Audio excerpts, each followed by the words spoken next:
This is update for December 15, 2022, day 295 of the war, end of the date update.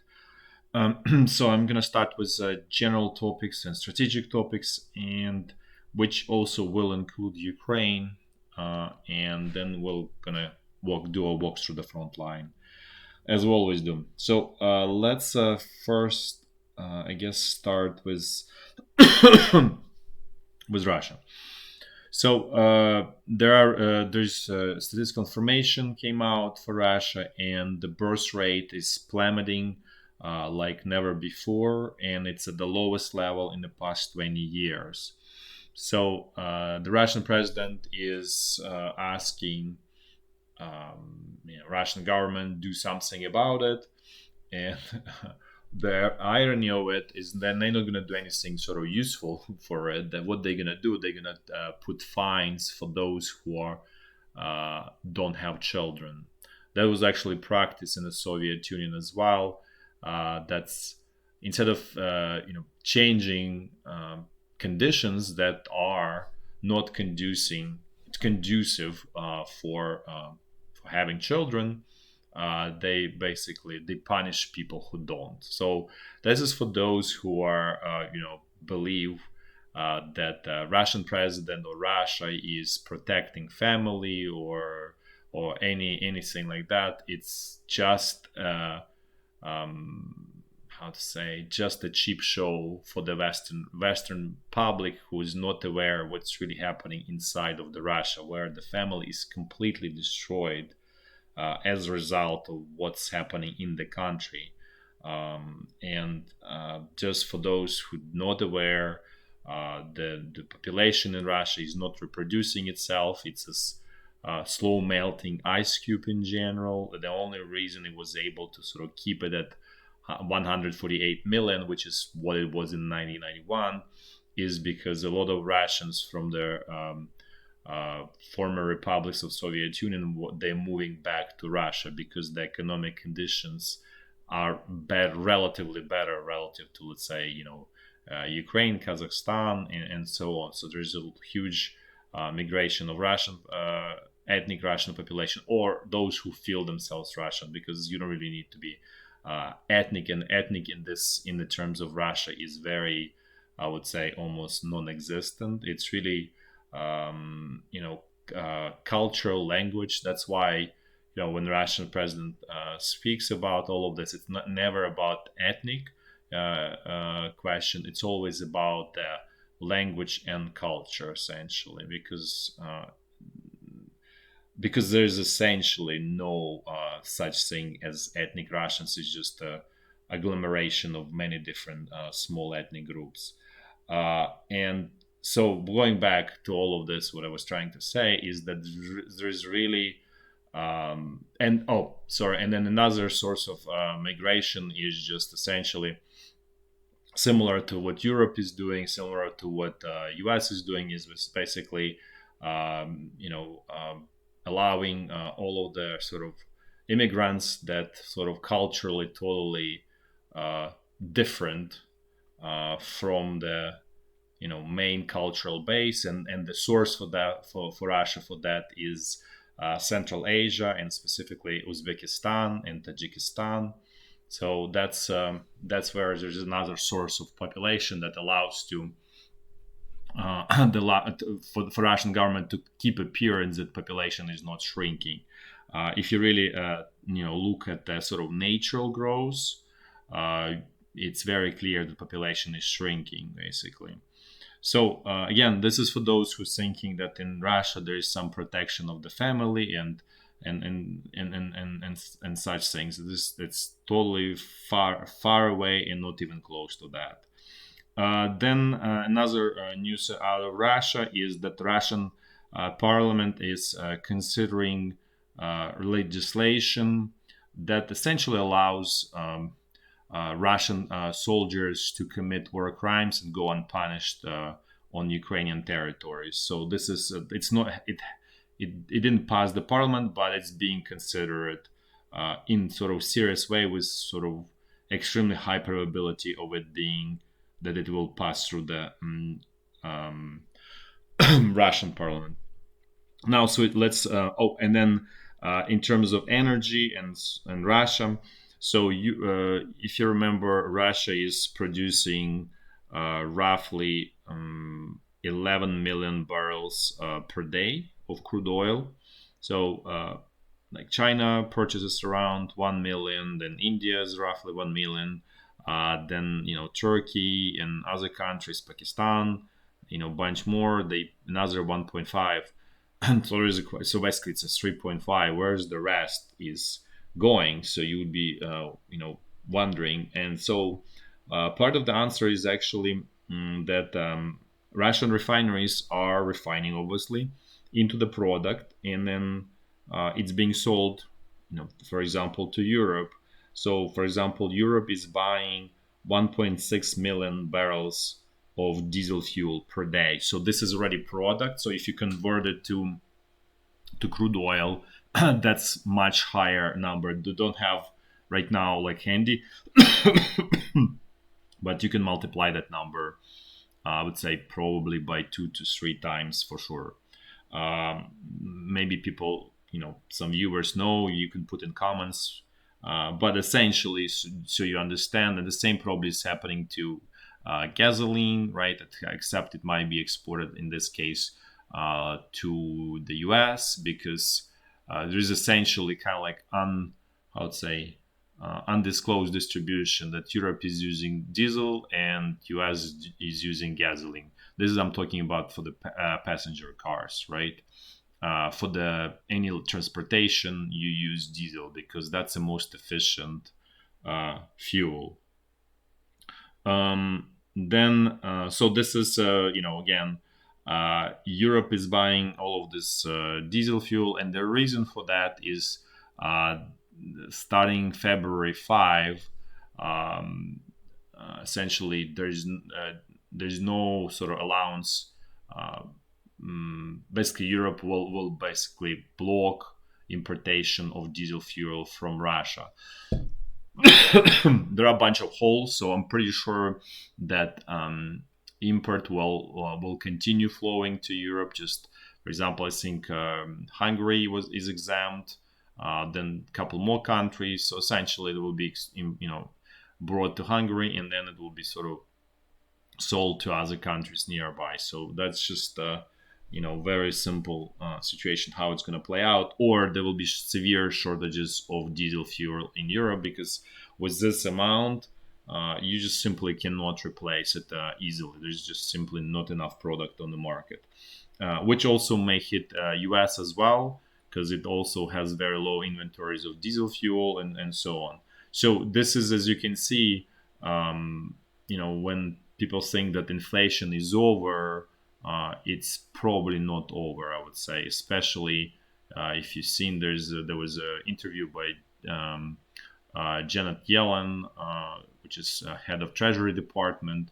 So she's expecting that inflation will drop precipitously sometime in 2023.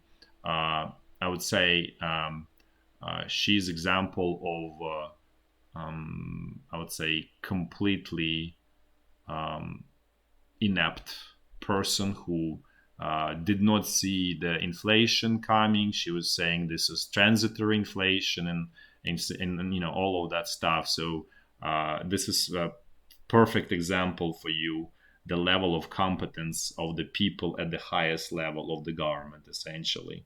So this is not just as you can see, U.S. has similar problems as the rest of the world. Nobody is immune, basically. Now let's oh, and then another news in out of Russia, that they trying to switch supply of natural gas to China. I think Russian government official reported that they increased supply of natural gas to China in this year, since the beginning of the war, by 173%. This is obviously there is no actual number, is because the base is very small. So we would realize that this is nothing huge. Nevertheless, Russia is trying, and if you remember, they just completed the pipeline that brings Russian natural gas to Shanghai. which is large consumer of natural gas. So there will be continued attempts to diversify and supply natural gas to China, even though it's a lot less profitable for Russia. Now let's a little bit talk about Ukraine and strategic situation of Ukraine. I said many times before that unless Ukraine changes, it will not be able to defend itself, and which means also winning in this in this war, because right now it's run by extremely inept and corrupt leadership politically, and also army-wise, it's also essentially Soviet army, which I said many times before, that only knows how to waste resources and not produce results. And that's what's happening right now. And that realization that there is sort of end of the tunnel, that these resources are starting to run out, is sort of becoming more clear. And there was interview by Ukrainian head of staff, Zaluzhny, basically head of the army, you can say it that way, who basically essentially said that Ukraine is on defensive. There is no conversation about any offensive anymore. The second point is that we need more equipment. Essentially, the whole point is, okay, we don't know how to use it efficiently, so we just need more equipment. Just give us more equipment, and that is probably not happening. Just because West itself is trained for equipment and wants to preserve it for self-defense. And Ukrainian sort of more political leadership did everything and continuing doing to prevent anyone in Ukraine to produce anything, with exception of those corrupt people who run Ukrainian defense industry, which is government-run company, and completely corrupt and not able to produce anything so far. So essentially, there is clear realization that Ukraine is starting to hit the wall, and there was also admission of that by Ukrainian president, who said that next 6 months will decide everything. So again, there's, I think that the realization that there is a problem starts to sink in Ukrainian sort of political and military leadership, and also probably in their heads that they are unfit for the job, and they may face in sort of 6 months very harsh personal situation, let's put this way. And that's why I was saying that there is 1917 moment is coming for Ukraine, the same it's coming for Russia. Both countries will probably go through that.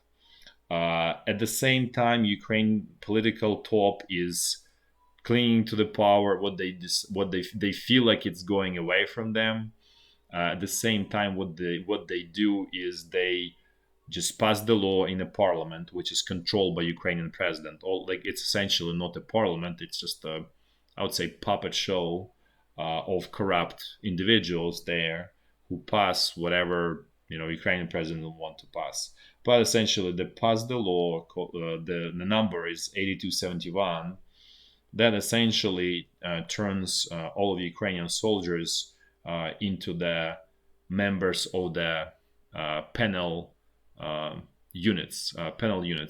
So for those who's not aware of this practice, this was a common practice in the Soviet Union during World War II, where essentially significant portion of the soldiers were in the penal units, where if you run, you just have only one way forward, and if you run backwards, you're gonna be shot with this special NKVD units who were shooting in your back.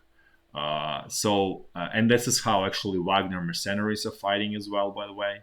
So it's essentially going back to that Stalin old tried World War II Stalin practice. First, this being done implemented by Russia by in Wagner mercenaries. This whole I don't know how I call it, organization, probably the best way to, because in many ways it's some kind of like a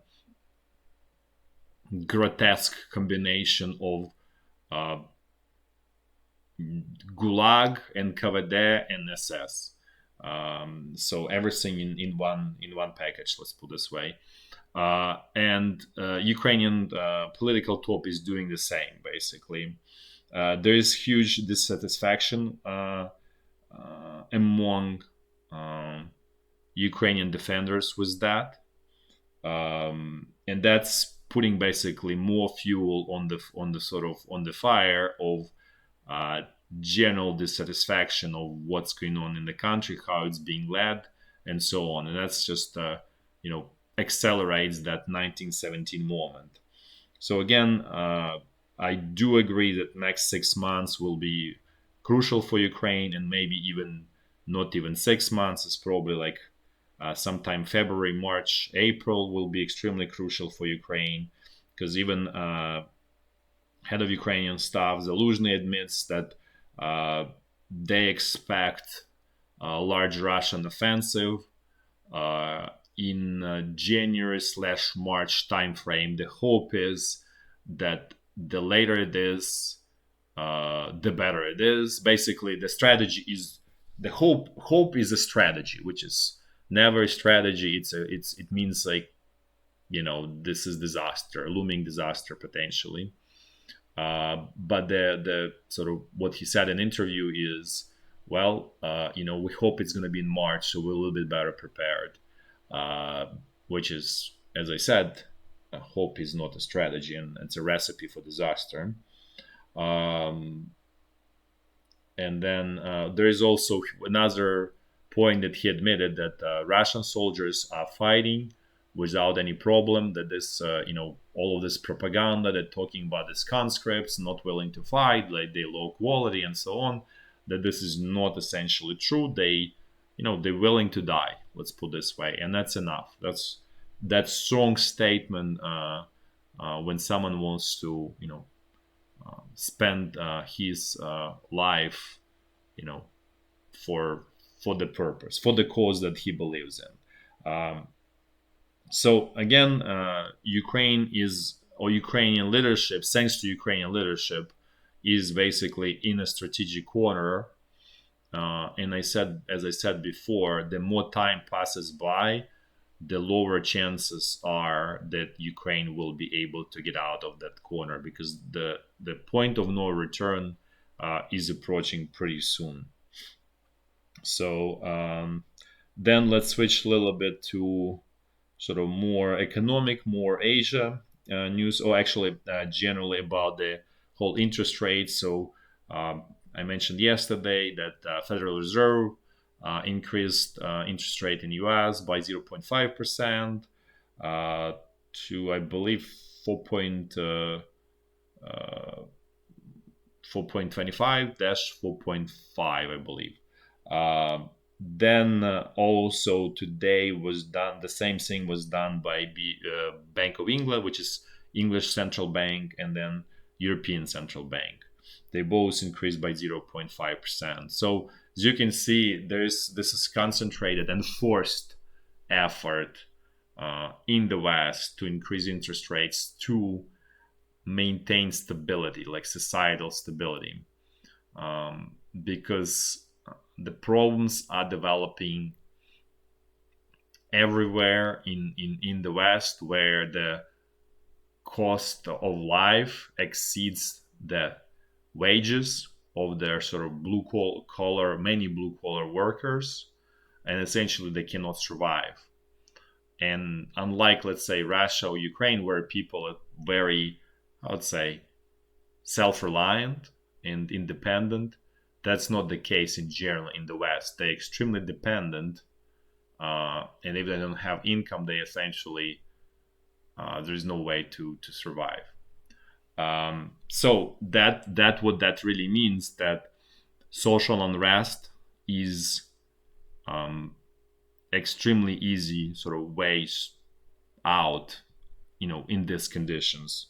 Because if you look at, let's say Ukraine and Russia, there's almost never social unrest, and the reason for that is that population, and let's say Belarus, all former Soviet Union more or less, is and to going back, the reason for that is that population is extremely self-reliant and basically kind of like lives off the grid in many ways, or not all of the population, but significant portion, essentially. And that's a significant difference, let's say, of this part of the world from the West. Then what happens as a result of all of this increases in interest rates uh, is that first who's going to get hit is manufacturing facilities in developing countries. And well, China as well. It's not really a developing country, but it's kind of like a hybrid, right? In many ways, it's developed world, but in some ways, in terms of the standard of living of individual person, it's still developing. But let's just take China aside, because there's other problems there related to the exit of all of many Western companies from China. Uh, we can look, because some of them are actually going to places like, Vietnam is another sort of like really, country where they move the production. Indonesia, basically the rest of the Asia, essentially. So in Vietnam is actually would be perfect example, because this is actually where the companies are going to, right? Western companies, to essentially use cheap labor.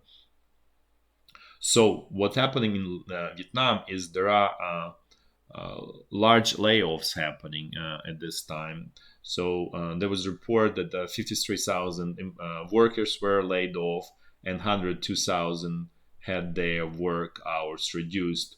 So again, this is what's happening with the global economy, right? So it's shrinking. It's very clear, because this is almost nearly perfect example, because this is the country that supposedly benefiting from demise of China, because many Western companies, as I said, moving their production to places like Vietnam, and yet it faces layoffs, right? So again, the situation in the world economy is, um, you know, pretty bad. It's in a way reminds the situation on Titanic, where there is music on the top, but the water is flooding into the hull of the vessel. Then a little bit more news from Asia. This one related to China and increasing confrontation of the West with China and alliance of China, Iran, Russia, and so Japanese former Japanese Minister of Defense visited Taiwan and said that Japan may recognize Taiwan as independent state. So just to explain what's really happening, it's like a first trial balloon. Um, mm, so Japan sent, instead of like sending sort of official, like someone who has like right now power, they sending basically former official, because he has a lot of sort of credibility, and just to test their reaction. But that's a basically warning to China that if they continue escalation, that this is where it's all going, right? Uh, I'm pretty sure that China will not care about this, but that's just another, I would say, empty warning from the West to China, that China, as I said, will not listen. Then there is another news in China, is that Citibank, which is large U.S. bank that's focused on consumer business. It's exiting consumer business in China. Just for the reference, Citibank had a large consumer business in Russia, where that they also had to exit, and it also had uh, corporate business in Ukraine, which obviously non-existent at this point. So as you can see, that also means that the confrontation is sort of spreading and growing, and it's the disconnection between two sort of worlds, we can even say it that way, is growing with every passing day. In another news, and this is actually for the viewers from Slovakia, I'm actually curious to hear. So the basically, I think the prime minister or something to that extent, I think prime minister was sort of ousted in Slovakia, and the government there was apparently very supportive of Ukraine and so on. And it's very unclear if uh, I will be interesting to understand better why it was sort of ousted, because formally it was also blamed support of Ukraine, but uh, what I believe is just bad sort of internal economic policies that led to that, in my opinion, not really Ukraine. So really trying to understand, is this anti-Ukrainian sentiment or just bad policies, similar to, like, let's say what's going on with in Germany with the energy policy, or in general at large in Europe with the energy policies, where they're really driven by the political leadership in those countries, and Ukraine is really not a source of the problems. It's if the Ukraine, if this war of Russia against Ukraine didn't exist, those problems would happen anyways in Europe, and to lesser extent in the US. So that's all in terms of the general and strategic news. Let's switch to Ukraine, to the battlefield. Before actually we jump on battlefield, I'll just mention about the Ukrainian power grid. It's still in coma, still surviving. There were some Russian very limited attacks in Kharkiv region that led to basically blackouts there. So again, grid is still around, but another large Russian attack will lead to disintegration of it. And then there's also a lot of news about the West supplying more potent weapons to Ukraine. So, for example, gliding bombs for the airplanes, which will create it, which definitely will, let's say, help Ukrainian military.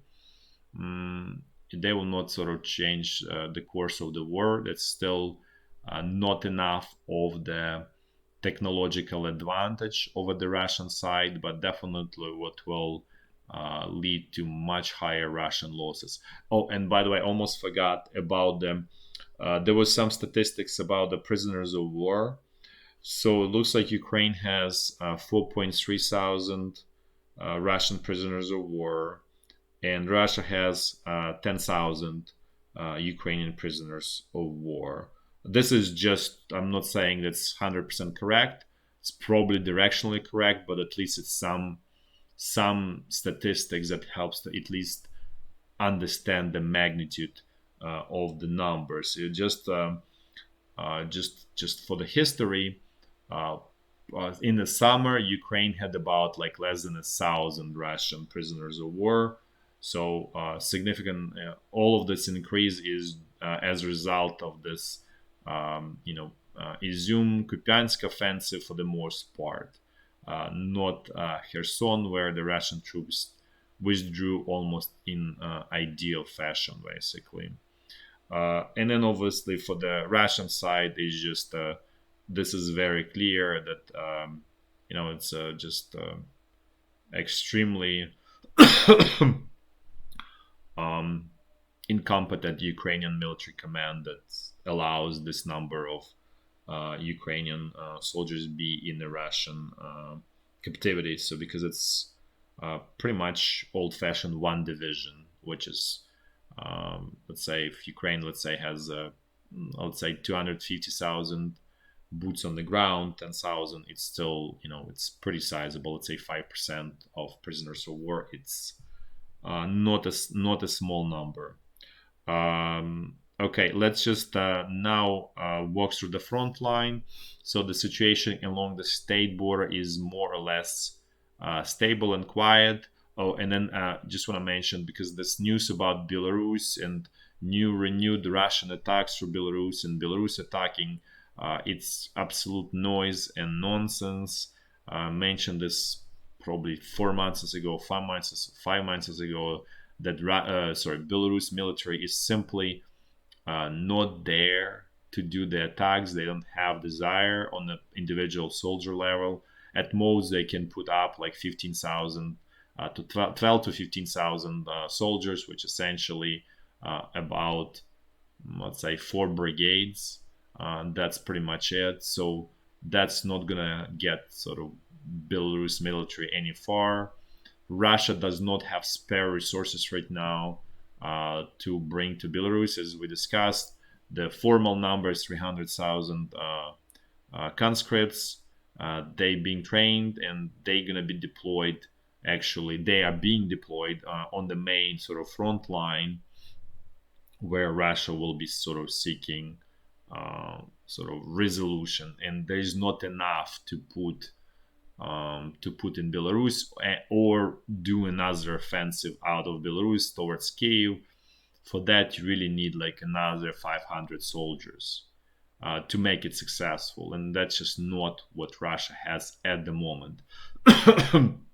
They may have it later, because this mobilization is not over. It's basically kind of like a rubber, like a never-ending sort of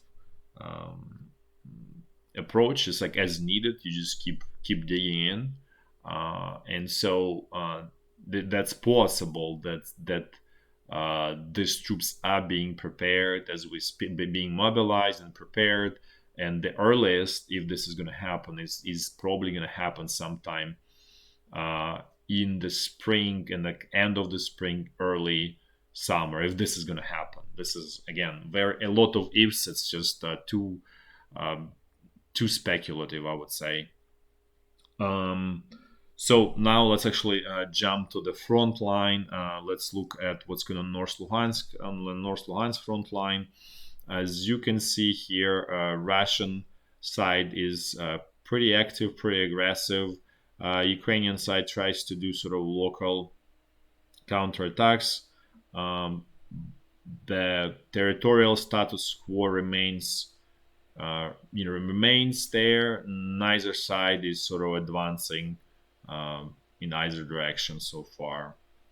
But it's very clear that the Russian troops are becoming much more aggressive and sort of preparing for the sort of to be on offensive eventually. And as I said before, the initiative is definitely not in Ukrainian hands anymore, and it's slowly moving to the Russian hands, and which was also admitted by Ukrainian head of staff Zaluzhny. Now let's look what's going on the north Donbass front line. So here was also very active day. Wagner mercenaries were really attacking very aggressively along the whole front line. No reported sort of breakthroughs anywhere so far. Doesn't mean that this is sort of part of the sort of normal business, how it works. They also were extremely active, as you can see, in the south of Bakhmut. And actually, one thing that I wanna there's a correction. So I was showing the front line, sort of like Ukrainian side was controlling Adradivka. It looks like it's being lost, and I'll do more detailed map of this whole area. It actually looks sort of much worse than on this like high scale map. Basically, there's probably also this territory lost as well, and it's just more kind of like this is more closer here, like line. So, anyways, you'll see that the situation here is pretty bad overall for Ukrainian side. It's bad, there's no question Russian side is losing a lot of soldiers, but I mentioned this many times before, mm, that the whole strategy by the Russian side is to create meat grinder and sort of exhaust Ukrainian side in this war of attrition, essentially, and win the war that way. Now let's move to central Donbass front line. Things here also much more active. As you can see, there is also new direction of attack. This is pretty unusual. Russian troops, Russian command is trying to sort of move in more like a northwestern direction, trying sort of new areas for the attack. Because if you remember, they were attacking here, sort of like northeast from northeast of Avdiivka, and those attacks were not successful. So they sort of like uh, you know seeking for the weaknesses in Ukrainian defenses, which is better approach than what they were doing before, where they were just hitting the same area, day after day, and it's all predictable. The only saving grace for the Russian side was that uh, you know that Ukrainian command is completely incapable and inept, because otherwise that's like perfect opportunity to basically destroy Russian troops, hitting in the same place day after day. Also, very focused, concentrated attack on Marinka. Russian side is claiming that they are controlling already 80% of the Marinka. Whether it's true or not, hard to nearly impossible to verify. So I just gonna state it at a face value. Personally, I'm very skeptical of that, but just want to mention it anyways. Now let's move to Zaporizhya front line. Things here are sleepy, as they always been. Let's just go back. More like more likely than not that this will remain sort of sleepy area, just because Ukrainian side is not capable of doing any offensives at this point. And for the Russian side, this is not where probably main offensive is going to happen. It's either going to be here in North Lugansk, or potentially they can try to ram through here, either North Donbass or Central Donbass. However, those are the worst sort of places to kind of ram through. That will lead to significant number of losses. At the same time, based on activity, right? So that's why I'm saying this. If you really think about this, this Zaporizhia front line is the area where actually the Ukrainian defenses are relatively the weakest, and the thinnest. So if Russia wants to concentrate resources here, this probably could be very potential dangerous blow if it works out, because there's not much of the urban area, so which provides good opportunity for defensive warfare. It's more sort of straight, sort of agricultural fields with the thin lines of the trees.